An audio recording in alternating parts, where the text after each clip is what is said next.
할렐루야. 예, 한번 따라서 해보시죠. 오직 예수. 여러분, 이 예수님의 이름으로 거듭난 줄 믿습니다.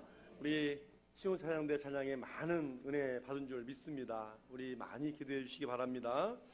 네, 한번 따라서 해보시죠. 절망을 소망으로 바꿀 수 있습니다. 네, 오늘 이 제목으로 함께 말씀을 나누겠습니다. 특별히 오늘부터 대림절 이 첫째 주간이 이제 시작되었습니다. 이 땅에 이 귀한 생명 주시려고 우리 주님이 오신 날을 늘 귀한 마음을 가지고 기다리시기를 바랍니다. 그리고 또 올해 이 마지막 달, 올해가 또 이 마지막 달을 우리가 맞이했어요. 넌센스 퀴즈를 보면 이 세상에서 가장 빠른 새가 뭐냐? 여러분, 이 세상에서 가장 빠른 새를 넌센스 퀴즈에서는 눈 깜짝할 새라고 그래요.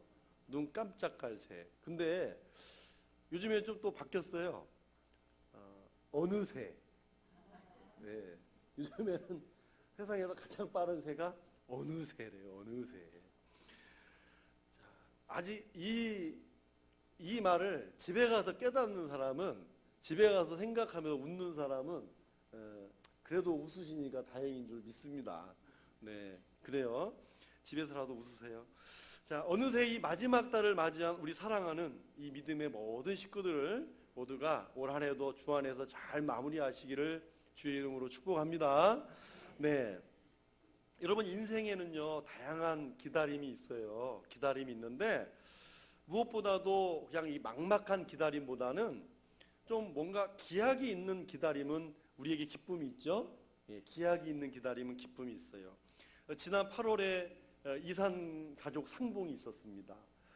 근데 그 이산 가족 상봉한 많은 그 식구들 중에서, 많은 사람들 중에서 참 특별한 한 그 가정이 이 뉴스에 한번 소개된 적이 있는데요. 우리 한번 사진을 한번 보실까요? 네, 저 좌측에 있는 사람이 김종태 씨라는 사람이에요. 그리고 옆에 있는 사람이 북측 사람인데 이제 조카인 김학수라는 그런 분이었어요. 근데 저 김종태 씨가 이번 8월에 만난 거잖아요. 지금 저 장면이. 근데 무려 7년 전에 저 우리 김종태 씨가 저 개성공단에서 목수 일을 할 때 그때는 몰랐죠. 근데 저 김학수 씨가 7년 전에 개성공단에서 같이 일할 때 옆에서 콘크리트 못도 갖다 주고 물도 갖다 주던 그 사람이었다는 거예요. 그 사람이었다. 근데 그때는 몰랐죠. 그때는 몰랐던 거예요. 근데 이산가족 상봉 명단에 김학수라는 이름이 있으니까 내가 7년 전에 내가 만났던 사람과 이름이 똑같네. 내가 찾는 김학수와 그 김학수가 같다는 거예요. 근데 그 사실을 나중에 알고 나서 인터뷰를 할 때 그것을 내가 알고 기다렸을 때, 내가 그 사람이 어떤 사람인지 내가 알고 기다렸을 때 더 많이 기다려지고 빨리 만나기를 소원합니다. 이런 인터뷰 기사였어요. 그러니까 이렇게 기다림에 대한 어떤 기약이 있으면 이 기다림은 정말 가슴 뛰게 하는 그런 기다림이라 할 수가 있죠. 여러분, 또 군인은 이 전역할 날을 손꼽아 기다리잖아요. 손꼽아 기다려요. 그래서 여기 이제 기도받고 가는 우리 청년들 있잖아요. 남자 청년들. 이 기도받고 가는 남자 청년들이 이제 어느새 여기서 저한테 이제 기도받고 우리 함께 기도했던 청년들이 벌써 전역을 해가지고 군대 제대를 해서, 여러분, 전역과 제대는 다릅니다. 전역은 군복무를 마치고 난 다음에가 전역이고, 제대는 예비군까지 마쳐야 제대라고 그래요. 그러니까 전역이에요. 전역. 맞죠? 네, 이게 맞아요. 전역이라고 해야 돼. 자, 이 전역을 다 하고 이렇게 돌아다니는 걸 모습 보면서 제가 가끔씩 그래요. 야, 너는 군대 가기 전에 아쉬워가지고 기도받고 가면서 군대 전역하고 나서는 왔다고 얘기도 않고 돌아다니냐? 네, 그래요. 아니, 아쉬울 때는 막 떨려가지고 기도받고 가면서 전역하고 난 다음에 이제 땡이다 하고는 아무 짓도 안 한다. 농담으로 제가 이제 이렇게 반갑다 그렇게 얘기를 하는 거죠. 그렇습니다. 그래서 저는 이제 처음에 약 30개월을 딱 30개월을 일자를 받고 입대를 했어요. 저는. 근데 군생활 하면서 26개월 14일로 줄은 거예요. 하다 보니까 여러분 정말 기뻤겠어요? 기뻤겠어요? 기뻤겠죠? 그렇죠? 기뻤겠죠? 얼마나 기뻤겠어요? 표시는 못 내죠. 그래도 기뻤어요. 그래가지고 예전에는 그 조그마한 그 앞에는 그 예쁜 사진이 있고 뒤에는 1, 2, 3, 4, 5, 6, 7, 8, 9, 10, 11, 12 딱 이렇게 조그마한 수첩에 넣는 그런 달력 카드가 있었잖아요. 그죠? 예, 그걸 이제 수첩에 쏙 넣는. 저는 정말 하루도 빠짐없이 하루하루 사선으로 체크를 했습니다. 정말 하루도 그 끈기, 그 인내 하루도 빠짐없이 정확하게 저녁하는 그날도 딱 체크를 하고 딱 저녁하는 거기 딱 갔어요. 그래서 저를 우리 저녁자들을 인솔하는 하사관이 저를 이렇게 카드를 소지품 이렇게 한 번씩 보거든요. 보여줬더니 참 징그럽다 징그러 그래요. 얼마나 그걸 했으면. 근데 그러니까 26개월 14일 딱 그 날짜에 동그라미를 쳐놓고 계속 쳐내려가는 거예요. 물론 그렇다고 뭐 대충 군생활 한 건 아닙니다. 군종병도 하고 열심히 했어요. 아무튼 체크를 하면서 나갔어요. 여러분 또 시험을 치르고 이 발표 날을 기다리잖아요. 명절 때는 또 자녀들을 기다리는 거예요. 그런데 이렇게 기약이 있는 기다림은 우리가 손꼽아 기다릴 줄 알고요. 행복한 거예요. 그러나 인생이잖아요. 그런데 이렇게 기약이 있는 기다림이라 할지라도 우리 인생은 참 장담을 못하는 것 같아요. 장담을. 그래서 인생은 얼마든지 절망할 수 있다. 기약이 있는 기다림일지라도 절망할 수 있는 게 인간이다. 이 인간성을 발견하는 거죠. 여러분 절망이 뭐죠? 절망. 더 쉽게 말씀드릴까요? 절망이 뭡니까? 소망이 절단됐다는 거예요. 희망이 절단된 거, 끊어진 게 절망이에요. 끊을 절자 해가지고 절망이라는 거죠. 그러니까 여러분 이런 절망은 인생의 기약이 있는 기다림이라도 때로는 인생에서 어느 날 갑자기 죽음이나 질병이나 이런 실패를 통해서 언제든지 이 단절된 경험들, 이 절망스러운 경험들을 할 수가 있는 거예요. 요즘 최근에 KT 선이 불이 나가지고 막 이렇게 막 통화가 다 끊기고 막 그랬잖아요. 그렇죠? 예, 우리 모르시는 분 있어도 괜찮아요. 예. 근데 이 인터뷰를 할 때 그 시민이나 또 그 장사하시는 분들, 사업하시는 분들이 제일 많이 쓰는 단어가 단절이라는 말이더라고요. 단절. 가만히 보세요. 이 단절이라는 말을 가장 많이 씁니다. 그러니까 이 단절의 고통, 이 단절될 때에 그 오는 실망감, 회의감, 그것이 얼마나 인간에게 큰가. 기약이 있는 기다림이라도 얼마든지 그럴 수 있다는 거예요. 그런데 여러분 오늘 본문에 예레미야가 그런 절망 속에 있었다는 거죠. 죄악의 도성으로 변해버린 이 이스라엘 집, 유다 집에 과연 소망이 있는가 질문하는 것입니다. 그런데 지금 자신도 시위대, 왕궁의 안에 있는 감옥 안에 갇혀 있거든요. 이 감옥 안에서 끊어진 것과 같은 인생의 슬픔 중에 있을 때, 그러나 오늘 말씀 다시 찾아오신 하나님은 이렇게 말씀하세요. 따라서 해보시죠. 소망은 있다. 아멘. 소망이 있다라고 말씀하시는 거예요. 그러면 예레미야가 이 절망 중에 있을 때 절망을 소망으로 바꿀 수 있었던 이유가 뭔가? 오늘 저와 여러분도 이 말씀을 통해서 주님 오심을 기다리는 이 믿음의 회복이 있고 어떤 절망이든 다시 소망으로 바꾸시는 이 하나님의 음성이 오늘 저와 여러분에게 들려지게 되기를 축원합니다. 첫째, 말씀은 반드시 성취되기 때문입니다. 우리 14절을 읽겠습니다. 14절 시작. 여호와의 말씀이니라. 보라, 내가 이스라엘 집과 유다 집에 대하여 일러준 선한 말을 성취할 날이 이르리라. 아멘. 여러분, 하나님은 약속의 말씀을 성취하시는 전능하신 하나님이신 줄 믿습니다. 그런데 이 말씀을요, 자, 오늘 이 14절 읽을 때 내가 이스라엘 집, 유다 집 그랬잖아요. 네. 기억 안 나? 다시 한번 보실까요? 네. 자, 이스라엘 집과 유다 집이라고 그랬잖아요. 그러니까 이스라엘 집과 유다 집을 말하기 전에 여러분, 말씀이 반드시 성취가 되는 그 현장이 이스라엘 집과 유다 집일 수 있지만, 이 말씀을 보면서 말씀이 성취되는 그 현장은 그 어떤 현장보다도 바로 나 자신에게 있다는 것입니다. 말씀을 선포하는 자보다 먼저 자기 자신 안에 있다는 거예요. 여러분, 이스라엘 역사상 그 어떤 예언자보다 눈물이 많아서 예레미야의 별명이 무엇입니까? 예, 눈물의 선지자인데 울보입니다. 울보. 더 원색적으로 표현하면 예레미야 선지자의 별명은 울보입니다. 울보. 울보의 요 별명 지어주잖아요. 그러니까 눈물의 선지자라는 거예요.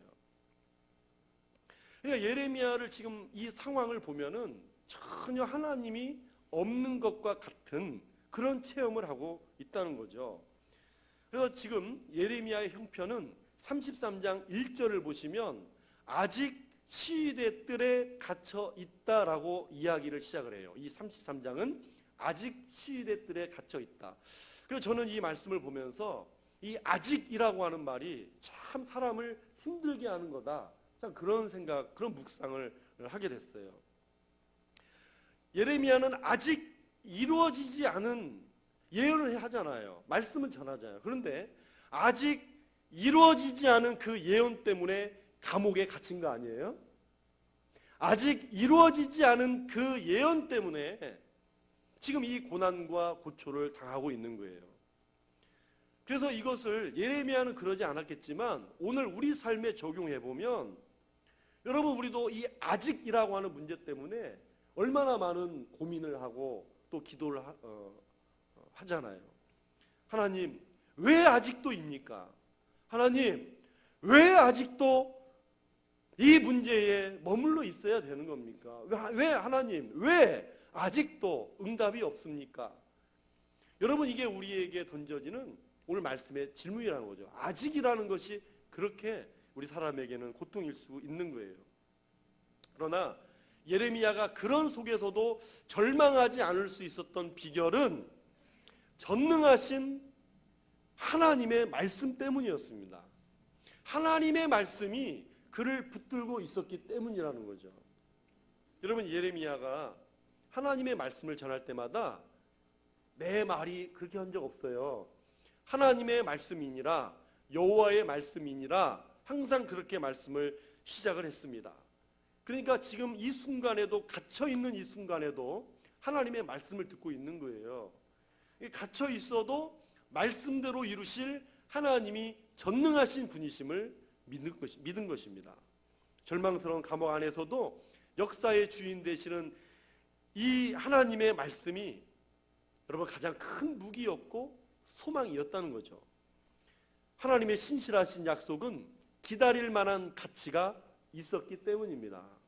여러분, 여기에 이유가 있어요. 예레미야가 하나님의 말씀을 저 이스라엘 집과 유다 집에 먼저 반드시 일러준 선한 말을 성취하리라 라고 하기 전에 이 말씀이 먼저 예레미야 자신의 말씀으로 받아들였고요, 이 말씀을 붙들고 있었기 때문에 그가 하나님의 말씀을 당당하게 이스라엘 집과 유다 집에 선포할 수가 있었던 거예요. 여러분, 하나님의 말씀이 내 말씀이라고 확신이 없다면 어떻게 우리가 공동체를 향해서, 그리고 저 세상을 향해서, 믿지 않는 사람을 향해서 전할 수가 있겠습니까? 자기에게 준 이 말씀이 있기 때문에, 확신이 있기 때문에, 이 말씀을 붙들었기 때문에 이스라엘 집과 유다 집에 당당하게 선포할 수가 있었던 거예요. 여러분, 이 공동체의 말씀을 전하는 저도, 이 강단에서도 이 말씀이 확실한 말씀으로 붙잡혀 있지 않는 한 여러분 선포될 수가 없습니다. 선포해서도 안 되고요. 여러분, 바로 그것이 예레미야를 처음 부르셨을 때 하나님께서 예레미야에게 주신 약속 때문이었어요. 우리 예레미야 1장 8절을 읽겠습니다. 시작. 너는 그들 때문에 두려워하지 말라. 내가 너와 함께하여 너를 구원하리라. 나 여호와의 말이니라. 아멘. 하나님께서 예레미야를 처음 부르셨을 때 이 말씀을 주셨잖아요. 너는 그들을 두려워하지 말아라. 내가 너를 구원하리라. 나 여호와의 말이니라. 말이잖아요. 여러분, 하나님의 말씀이잖아요. 하나님의 신실하시고 변치 않는 전능하신 자의 말이잖아요. 예레미야가 이 말씀, 나에게 주신 말씀을 붙들고 비록 시위대 감옥에 갇혀 있어도 그는 여전히 이스라엘 집과 유다 집을 향해서 선포할 수가 있었던 것입니다. 여러분, 이렇게 먼저 자기에게 주신 말씀이 성취되었음을 확신했기 때문에 자신의 절망을 말씀 앞에다 놓고 이 절망을 소망으로 바꿔갈 줄 알았던 사람인 것입니다. 여러분, 오늘 저와 여러분도 때로는 절망을 만났을 때 이 절망 중에서 그 어떤 절망도 이길 수 있는 힘이 되는 여러분 말씀이 있으십니까? 이렇게 아무 소리도 안 하십니까? 여러분 말씀이 있습니까? 내가 힘들고 어려울 때 내게 주셨던 그 말씀을 읽고 묵상하면서 붙들고 기도하는 말씀이 있냐고요? 있어야 됩니다. 사모하는 자에게 주십니다. 그냥 떨어지는 게 아니라. 확실한 것은요, 반드시 내가 붙들고 있는 그 말씀대로 된다는 것입니다.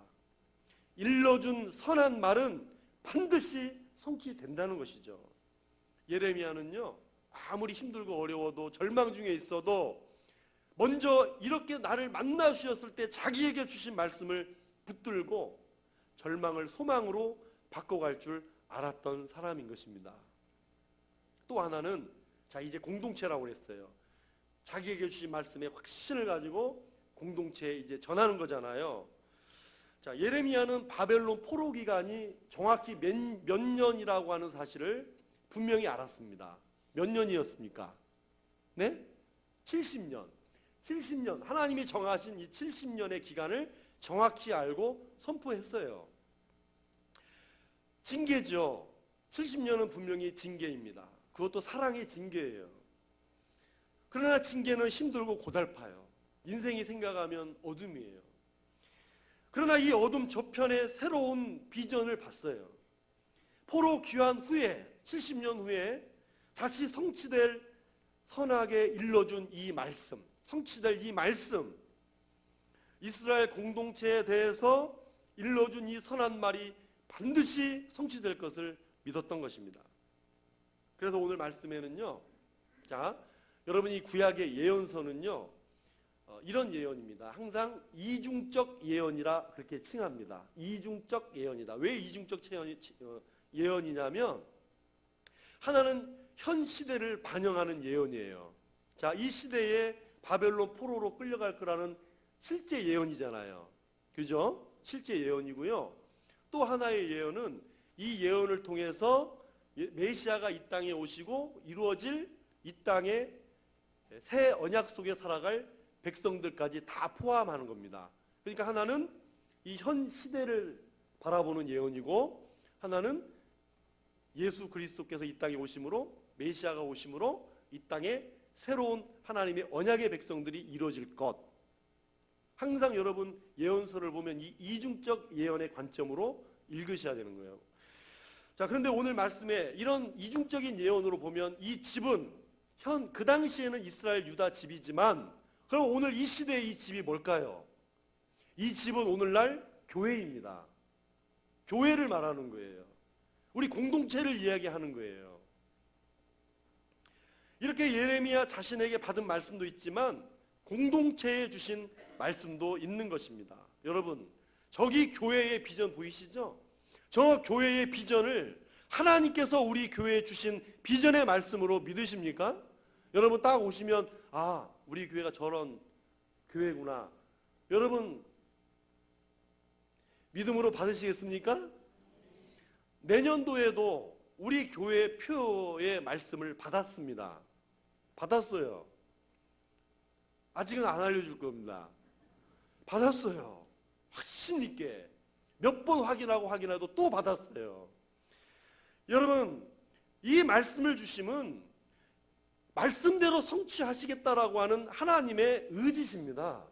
하나님의 선한 의지의 말씀이에요. 그래서 하나님의 말씀은 모두가 선합니다. 선하신 말씀은 살리는 말씀이고 생명의 말씀이고 끊어질 수 없는 말씀이에요. 말씀은 끊어지지 않습니다. 그래서 예수님의 말씀은 말씀대로 되었죠.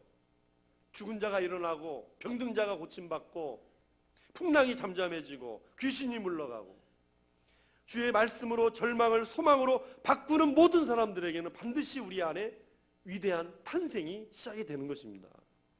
오늘도 내게 주신 말씀이 있다면 그 말씀을 성취하시는 하나님을 믿고 그 말씀을 붙들고 여러분 기도하시기를 축복합니다. 교회의 말씀을 주신 이 전능하신 하나님을 바라보는 한은 절망은 소망으로 바뀌게 될 줄 믿습니다. 두 번째로 여러분, 의로운 지도자가 계시기 때문에 절망을 소망으로 바꿀 수 있습니다. 여러분, 이 시대에 완벽한 지도자가 있어요, 없어요? 없죠. 완벽한 지도자는 없습니다. 우리 그거 다 압니다. 아시죠? 여러분, 이 세상의 지도자, 완벽한 지도자를 아직도 바라보고 있는 분 계세요? 있다면 내려놓으십시오. 이 시대의 완벽한 지도자는 없습니다. 그러나 우리는 소망할 수 있어요. 그렇죠? 정말 국민을 생각하고 이 땅을 잘 통치할 수 있는 그런 지도자가, 건강한 지도자가 되기를 소망은 할 수 있습니다. 소망은 하십시오. 소망은 해야 됩니다. 어느 시대나 필요한 거예요. 자, 그런데 오늘 말씀 안에 그 시대의 지도자가 있었을 거 아니에요. 이 말씀 속에 나타난 이 지도자들, 이 지도자들을 하나님은 뭐라고 말씀하시는가, 어떻게 평가하시는가. 우리 23장 2절 읽겠습니다. 시작. 이스라엘 하나님 여호와께서 내 백성을 기르는 목자에게 말씀하시니라. 너희가 내 양떼를 흩으며 그것을 몰아내고 돌보지 아니하였도다. 보라, 내가 너희의 악행 때문에 너희에게 보응하리라. 여호와의 말씀이라. 그 앞에 화면을 보시면, 자, 이스라엘을 다스리는 지도자들, 하나님께서 그 지도자들을 어떻게 표현하고 있죠? 내 백성을 기르는 목자다. 그런데 내 백성을 기르는 목자인데, 길러야 될 목자들이 내 양떼, 저기 내 양떼는 하나님의 백성을 얘기하는 거죠. 그냥 지도자인 사람의 양떼가 아닙니다. 양떼는 하나님의 양떼들이에요. 지도자들에게 맡겨주신 거죠. 내 양떼를 근데 어떻게 했어요? 흩으며 또 그것을 몰아내고 또 돌보지 아니했대요. 그러니까 그 시대에 하나님께서 지도자들을 향한 강력한 경고이자 책망이었어요. 그런데 이 말씀을 주실 때 당시 왕이 시드기야 왕입니다. 시드기야, 마지막 왕이죠. 바벨론 포로로 끌려갈 때 두 눈이 뽑히고 쇠사슬에 묶여가지고 끌려갔어요. 근데 여러분, 시드기야라는 이름의 뜻이 의롭다라는 뜻입니다. 의롭다. 근데 그의 삶의 모습은 전혀 의롭지 못했습니다. 하나님은 이런 지도자들의 모습 때문에 분노하고 슬퍼하셨어요. 그리고 결국 유다를 버리기로 작정하고 바벨론에게 심판을 맡겨버린 겁니다. 그래서 잠언 14장 34절에 보면은요, 공의는 나라를 영화롭게 하고 죄는 백성을 욕되게 하느니라고 말씀합니다. 지도자는 한 나라의 운명을 결정할 수 있기 때문에 아주 중요한 역할을 하는 거죠. 교회도 마찬가지잖아요. 그러므로 여러분, 이 땅에서도 의로운 지도자가 세워질 수 있기를 소망하고 기도하시기 바랍니다. 완벽한 지도자는 없다고 실망하지 말고요, 우리는 여전히 이 땅의 지도자를 위해서 기도해야 되는 거죠. 적어도 자신의 유익보다는 좀 국민의 유익을 생각하는, 뻔히 아는 사실의 기도 제목이지만, 그러나 계속해서 참 국민의 유익을 생각하는 지도자가 나오기를 여러분 꼭 기도해 주시기를 바랍니다.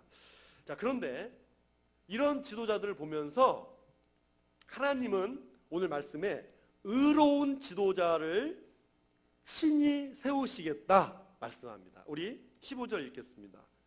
시작. 그날 그때에 내가 다윗에게서 한 공의로운 가지가 나게 하리니 그가 이 땅에 정의와 공의를 실행할 것이라. 아멘. 자, 여러분, 한 공의로운 가지라고 그랬잖아요.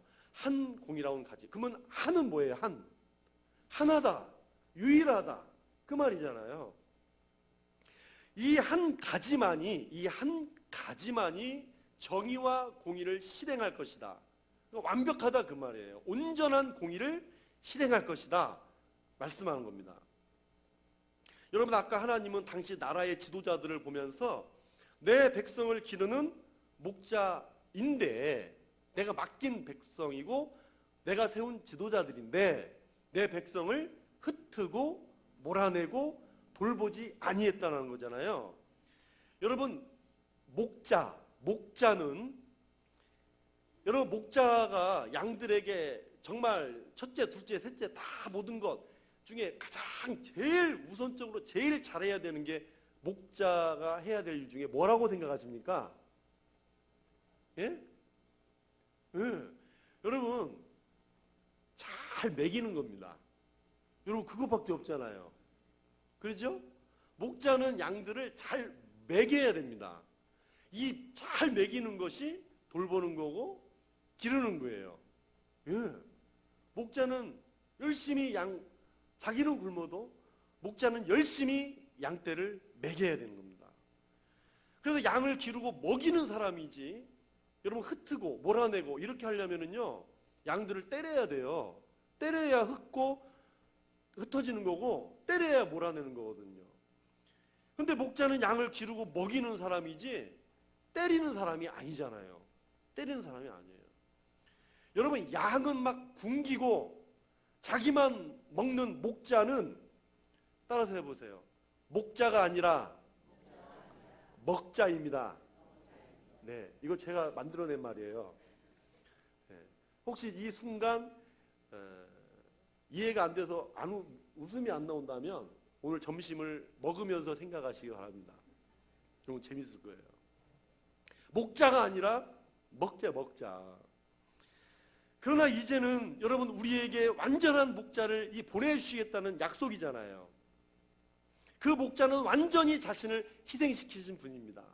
그 목자는 완전히 자기의 모든 것을 내어주신 분, 바로 우리 주 예수 그리스도이신 줄 믿습니다. 사랑하는 여러분, 우리 예수님만이 우리의 참된 지도자요 참된 목자임을 믿습니다. 우리는 이 말씀이 성취된 예수 그리스도를 믿고 참 목자이신 예수님을 따른다는 것, 오늘 저와 여러분의 행복이 되시기를 바랍니다. 진정한 우리의 희망은 결코 사람이 아닙니다. 궁극적인 우리의 소망은 하나님이시고 유일한 하나의 공의로운 가지십니다. 우리의 구원이시고 절망을 소망으로 바꾸시는 분이십니다. 오늘 저와 여러분들은 이 대림절에 바로 이런 유일한 의로운 지도자여 참된 목자를 여러분 기다리고 있는 것이죠. 그리고 오셔서 우리와 함께 하시고 정의와 공의를 실행하시는 분, 소망을 실현하시는 분이 바로 저와 여러분의 예수 그리스도이신 줄 믿으시기 바랍니다. 마지막 세 번째로 따라서 해보시죠. 예수님은 우리의 의. 그렇습니다. 예수님이 우리의 의가 되시기 때문에 절망을 소망으로 바꿀 수가 있습니다. 16절을 읽겠습니다. 시작. 그날에 유다가 구원을 받겠고 예루살렘이 안전히 살 것이며 이 성은 여호와는 우리의 의라는 이름을 얻으리라. 아멘. 자, 여러분, 이 16절 말씀 안에서 여호와는 우리의 의라고 하는 부분을 마치 이렇게 오려가지고 딱 떠낸다라는 상상을 한번 해보세요. 예, 딱 떠낸다. 떠졌습니까? 예? 예, 딱 떴어요. 그 글자가. 여러분, 여호와는 우리의 의라는 것은 이제 히브리어로 여호와 치드케누라는 말이에요. 치드케누. 자, 이것은 여호와는 우리의 의, 말 그대로 여호와는 의이시다. 하나님의 속성입니다. 여러분, 하나님은 사랑이시다. 속성이잖아요. 마찬가지로 하나님은 의이시다. 여호와 치드케누, 이게 이제 하나님의 속성이란 말이에요. 그러면 여러분, 하나님의 속성이 의라면 사람은 결코 의로울 수가 없는 거예요. 우리는 결코 이 하나님의 의 가운데 들어갈 수가 없다는 얘기죠. 왜냐하면 그건 하나님의 속성이지 인간의 속성은 아니기 때문입니다. 왜냐하면 뭐예요? 죄 때문이죠. 예수님은 이 죄의 문제를 해결하러 오셨잖아요. 여러분, 전도할 때 전도지에 꼭 빼놓지 않고 들어가는 말씀 있습니다. 로마서 3장 23절에 모든 사람이 죄를 범하였음에 하나님의 영광에 이르지 못하였다. 여러분, 하나님의 영광이라 로마서에서 말씀하는 하나님의 영광은 하나님의 완전하심이라는 뜻이에요. 의라는 거예요. 하나님의 완전하신 의라는 뜻이란 말입니다. 여러분, 인간이 어떻게 하나님의 그 완전하신 의에 들어갈 수가 있겠어요? 그 하나님의 영광 앞에 우리가 감히 설 수가 있겠습니까? 설 수 없습니다. 그 누구도 하나님의 영광에 도달할 수가 없는 거예요. 모든 사람은 하나님이 완전하신 의이시기 때문에 우리에게 이 완전하신 의를 요구하실 때 우리 인간은 그 의를 다 이룰 수 있을 만한 힘이 없어요. 죄라고 하는 두꺼운 벽이 있기 때문입니다. 여러분, 아까 말씀드린 것처럼 세상에는 아무리 기약이 있는 기다림이라도 절망을 줄 수가 있어요. 그러나 여러분, 인간에게서 가장 큰 절망은 하나님과의 교제가 단절된 절망입니다. 하나님과의 교제가 단절된 그 절망이 죽음을 가져왔고 질병을 가져왔고 실패를 가져온 거예요. 그래서 인간의 가장 큰 절망은 하나님과의 영적 교통이 막혀버린, 닫혀버린 것이 우리 인간의 근본적인 절망입니다. 그러나 예수님을 믿고 의지한 순간 하나님이 우리를 의롭다 하시고 하나님과 이 단절된 절망에서 하나님께로 나올 수 있는 이 절망을 소망으로 바꿔주신 분, 그분이 예수님이심을 다시 한번 믿으시기를 축복합니다. 그래요. 그래서 우리가 여호와 치드케누, 의로우신 하나님과 이제 교제하려면 우리를 의롭게 해주셔야 되잖아요. 의가 필요한 거예요. 그게 당연한 원리예요. 그러면 도대체 이 의가 뭘까? 의가 뭘까요? 우리 마태복음 5장 6절을 같이 읽겠습니다. 시작. 의에 줄이고 목마른 자는 복이 있나니 그들이 배부를 것이며. 아멘. 여러분, 우리가 배고프면 뭘 찾아요? 네? 저마다 지금 머릿속에 먹고 싶은 거 하나씩 다 떠올리고 있는 계신 것 같아요. 어떤 분은 밥, 어떤 국, 떡, 막 합쳐서 음식. 그냥 음식이 떠오르는 거죠. 그죠? 네. 예, 음식이 떠올라요. 여러분, 목마르면 당연히 물이 떠오르잖아요. 찾잖아요. 음식을 찾고 물을 찾잖아요. 여러분, 그렇게 우리가 뭔가를 줄이고 목마를 때 찾듯이 의를 찾으라는 거예요. 의에 줄이라는 거예요. 의에 목마라서 의를 찾으라는 겁니다. 그런데 여러분, 그 의는 예수님이십니다. 이 의는 예수님을 말하는 거예요. 예수님을 찾으라는 거예요. 어떻게 하면 더 예수님을 만나고 싶고 예수님을 사랑하고 예수님의 말씀대로 좀 순종하고 싶고 예수님 말씀 따르기를 줄이고 목말라 하면 예수님으로 말미암는 이 풍성함과 영적 배부름으로 충만케 해주실 거라는 약속입니다. 여러분, 그러므로 의로우신 하나님과 교제하려면 우리의 의가 아니라 무엇이 필요합니까? 예수님이 필요한 거죠. 그 예수님이 참으로 십자가에서 화목제물이 되심으로 우리가 하나님 앞으로 담대히 나아갈 수 있는 길을 열어주시지 않으셨습니까?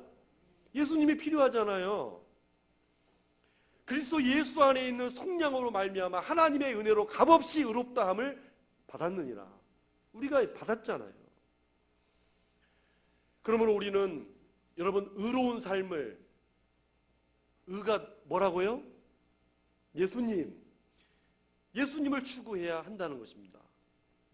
하나님께로 열어놓으신 이 새롭고 산 길을 예수님이 열어주셨기 때문입니다. 그래서 감히 생각할 수 없었던 전능하신 이 하나님의 영광의 앞에 완전히 의로우신 이 하나님 앞에 우리가 나와서 예배를 드리는 것이고, 왕같은 제사장으로 이제는 내가 직접 죄를 회개하고 용서의 은혜를 받고 하나님과의 회복의 은총을 누리며 살아가는 것입니다. 그런데 여러분, 놀라운 사실이 뭔지 아십니까? 여러분, 우리는 하나님의 은혜를 값없이 의롭다 하심을 받았잖아요. 근데 여러분, 이 받은 기쁨보다 우리보다 하나님이 더 사랑하고 이 우리에게 주시는 하나님이 더 기뻐하고 계심을 여러분 아십니까? 우리 하나님, 주시는 하나님이 더 기뻐하고 계십니다. 하나님이 더 기뻐하시고 우리를 향하신 그 사랑이 더 크시다, 그 말이에요. 그러니 오늘 저와 여러분은 이게 중요합니다. 이미 절망을 소망으로 바꾼, 이미 바뀌어지고 사는 믿음의 사람들이라 하는 것이죠. 이제 말씀을 마칩니다. 이 대림절에 절망 중에 있는 이 땅에 말씀의 성취자로 오신 예수님, 의로운 지도자, 참된 목자로 오신 우리 예수님, 그리고 무엇보다도 이 하나님과의 교통이 단절된 인간의 가장 큰 절망에서 구원해 주시고 함께 하러 오신 예수님을 여러분이 대림절에 더욱 열정적으로 열망하며 기다리시기를 바랍니다. 여러분, 기다리면 기다릴수록 열망은 더 커집니다. 이것은 절대로 단절될 수 없는 그런 소망이죠. 우리가 예수님을 기다리는 소망은 참으로 변치 않는 영원한 소망입니다. 여러분, 배부름을 경험하십시오. 절망의 어두운 그림자가 이 말씀을 통해 물러가기를 바랍니다. 여러분, 의로우신 주님이 오늘도 나를 소망 가운데 이끄시고 계심을 여러분 오늘도 충만하게 누리시기를 주님의 이름으로 축원합니다. 우리 옆에 분에게 주님이 나의 전부이십니다. 인사 한번 해보실까요? 주님이 전부이십니다. 네, 기도하겠습니다. 거룩하신 아버지 하나님, 감사합니다. 절망을 소망으로 바꿀 수 있습니다. 그것이 주 예수 그리스도 안에서 모든 것을 가능하게 하는 줄 믿습니다. 오늘 이 대림절에 주신 이 첫째 주일 말씀을 통해서 참으로 다시 한번 우리가 예수님을 기다릴 수 있는, 우리가 예수님을 사랑하고 또 예수님만 바라볼 수 있는 그런 거룩하고 축복된 심령을 우리 안에 주셔서 예수님 만나고 싶고 예수님 사랑하고 예수님 말씀 따르기를 줄이고 목말라 하는 그런 복된 심령 속에 참으로 우리 주님께서 우리에게 허락하신 참으로 이 거룩하고 복된 하나님과의 영적 교제 속에 충만함을 누리며 살아가는 우리 모두가 되게 해 주시옵소서. 예수님의 이름으로 기도합니다. 아멘.